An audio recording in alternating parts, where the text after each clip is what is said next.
Hey, I'm Alex Radcliffe from Board Game Co. and today I'm reviewing Keystone North America from Rose Gauntlet Entertainment.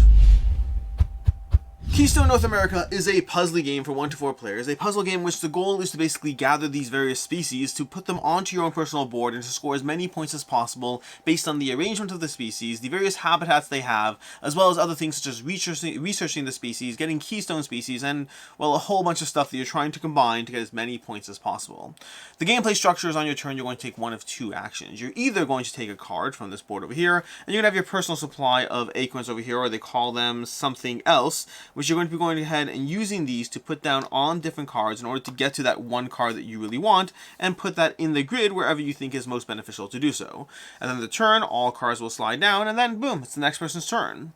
Alternatively, you're going to activate one of these special actions over here, taking the action on it and then flipping it to its other side. And then when you activate these, you're either flipping over one of these white ones over here, or once there's a bunch of them flipped down, at any point you can either flip one of the white ones or you can unflip all of the yellow ones. I can unflip all yellow ones, taking 4 acorns and then drawing cards from the discard pile. So these represent some special actions you can take, and these represent the main cards you're going to below. And then lastly, as an additional action you can do on your turn, is you can spend 10 acorns over here to get one of these wild cards, which are going to be very helpful, but we'll come back to that later.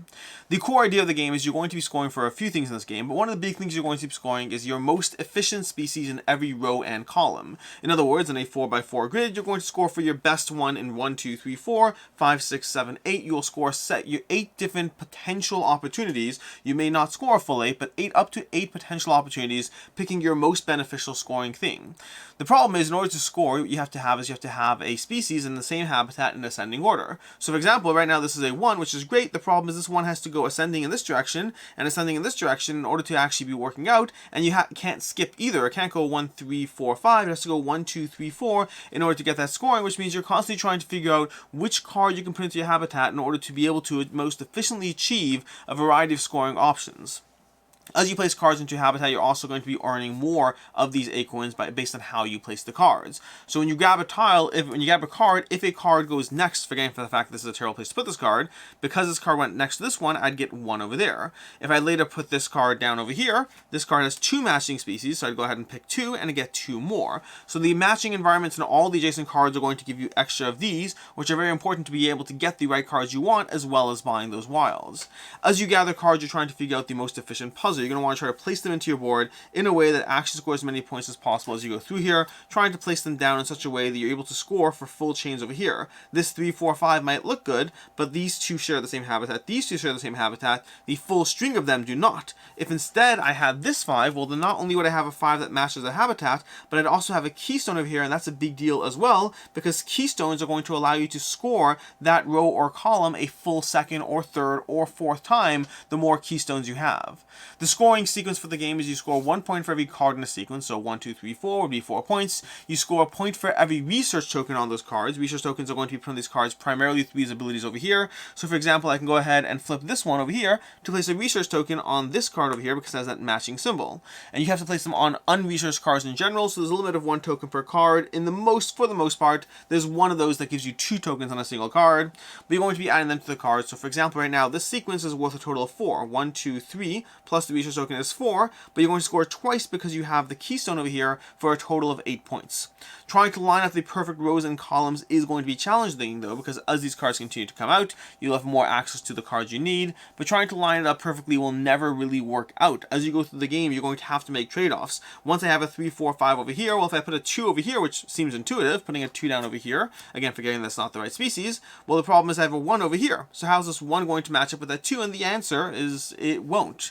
You have to pick and choose what matches up. You have to understand you're not going to have a perfect board. It's not even hypothetically possible. It is not possible to have a perfect board. It's where you put your time, attention, and energy that's going to pay off. Where you have those keystones for those cascading points. Where you put research tokens because they're going to be scoring in the row and column. Or alternatively, when you get really tricky, where you go ahead and take a wild card, because a wild card can give you the opportunity to score in ways that otherwise seem impossible. Adding the right wild to your board can help you score for the right row and column, irregardless of the fact that normally you might not otherwise be able to. So if I'm putting this over here, let's pretend we took the other wild, the one that would actually help us over here. Putting this over here, this counts as a 2, 3, 4, 5, which can be very helpful, but we can also have it coming down this way in a different sequence. We can have a 1, 2, 3, well actually, we can have a 2, 3, 4, 5 over here. This 2, 3, 4, 5, this can count as a 4 for the column, while still counting as a 2, 3, 4, 5 for this way. So those wilds over there are going to be incredibly impactful for being able to fill in and get not a perfect board, but closer to a perfect board. And that's basically what you're doing over here. The last thing to really cover over here is you have your own personal private goal. These private goals are going to be given out secretly at the beginning, and they're going to give you specific ways of getting up to 24 points for having different configurations or sequences or just a number of different things on your player board, and that's Keystone North America. The last thing to cover is there is a solo mode that basically gives you a point scoring puzzle in which across something like I think 20 missions or so, 20 assignments, you're going to be choosing different options as far as different rules as far as how many points you have to score, different restrictions as far as how you get those, different special rules, setup configurations, all of that, all with a bit of flavor text as well. This will give you 20 solo missions to go through that adjust the core puzzle of the game and how you're going to score points as you try to maximize your way towards their end game score and achieve all of that. And that's Keystone. Which brings us to the review, starting off with ease of play. Rulebook is like 3 pages, 4 pages of how to play. Very simple to dive into. The core idea is you're taking one of 2 actions and you're trying to score 4 sequences. The rest of it is in the details. The rest of it is in those special actions you're taking, and how wilds work, and how the sequences and how the habitats work and all that as you gather the very special edition and all that. So the core gameplay, very simple. Gameplay length comes in probably around 45 minutes. A solo game, probably similar-ish. Solo is a bit more thinky and puzzly, but also fewer players, so it's a little shorter. Maybe you're talking 30 to 45 minutes versus 45 to 60 minutes for a solo versus multiplayer. As far as what I like, don't like, and can see others not liking, first of all, there's a ton of ways to optimize your score in this game. You can't get the perfect board. You never will, you never can. You have to get over that very quickly in this game, but once you do, trying to find that ideal score within that imperfect solution, that's where the challenge comes through. Getting that perfect card that has the right habitat, the right bonus tokens, is going to help you get a few extra points on your bonus thing over here, while being able to get in, a row, a column, and give you a keystone, and be able to research it as well. Finding those perfect cards can be incredibly rewarding in the game, and setting up your board so that there are many opportunities to find many different perfect cards that will slot into your board in different ways. There's a lot going on as far as the game giving you a simple set of actions, but a fun puzzle as far as how to optimize around it. You can be doubling down on certain cards, getting keystone cards with research tokens on them, so you can be able to score 3, 4, 5 times different species or different cards, different rows and columns of them, and trying to find those opportunities is the core concept of the game. Whether you're taking more and more cards for your personal board, trying to fill this out as much as possible, because that's one of the ways to trigger endgame. Alternatively, whether you're taking these action tiles over here, which will both trigger endgame, but also give you more impactful, more rewarding cards, there's a balance here at play, and combine that with the wilds, paying those 10 extra tokens for the wilds, getting the right wild in the board at the right place. They're only one habitat and they're never keystone, but they can count for different numbers in rows and columns, which means a few 2 or 3 wilds in your board can be the difference between a very good score and an absolutely great score as you maximize your utility, as you maximize the board presence over here in the game.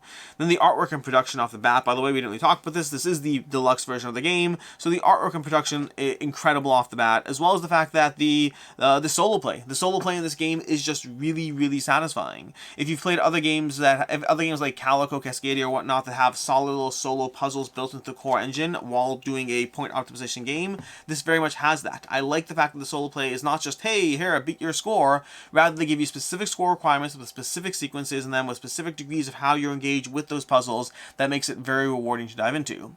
As far as what I don't like in the game, there's really 2 things. The first is that the general card distribution and the way keystones come into play and how cards are valued or whatnot. I mean, cards are just kind of there. There's no clear aspect as far as whether there's something that goes into making a card more or less powerful. It kind of just seems that some cards are going to have keystones, and those are incredibly important because they'll let you double up and triple up your score in a column, which is just awesome and great, and why wouldn't you do that? Like the wilds, for example, when you buy these wilds, at least they have the trade-off that you know that they're never going to be keystones, and they're always going to be one ecosystem, which means there's an inherent trade-off, as well as the fact that you paid 10 for that.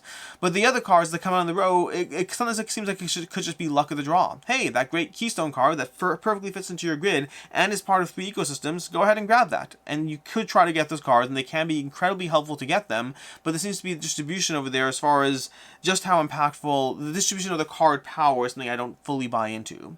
Additionally, I hate, and this is a really strong hate over here, and this is something actually, I covered this game in a playthrough video with my wife a long time ago, with maybe a year plus ago when this was on Kickstarter when I was covering the prototype, and I mentioned this at the time. I mentioned I cannot stand how the ones have on the back of them printed a 3. And I said, I'm sure that's just a prototype issue, because there's no way you would do that in the final game. They did that in the final game.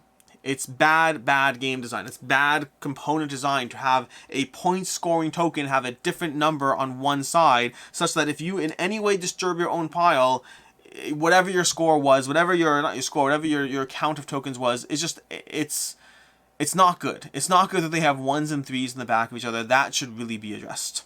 As far as what I can see others not liking, first of all, you cannot get a perfect game. I touched upon that already. You have to let go of the fact that even the dream, you will not get a perfect board. The goal is to optimize your score. The goal is not to get a perfect board. The board is a general tool of where you can lay things down and trying to find what you can build within that tool. That's the game. You will not get the perfect game. You will not get the perfect board in any way, shape, or form.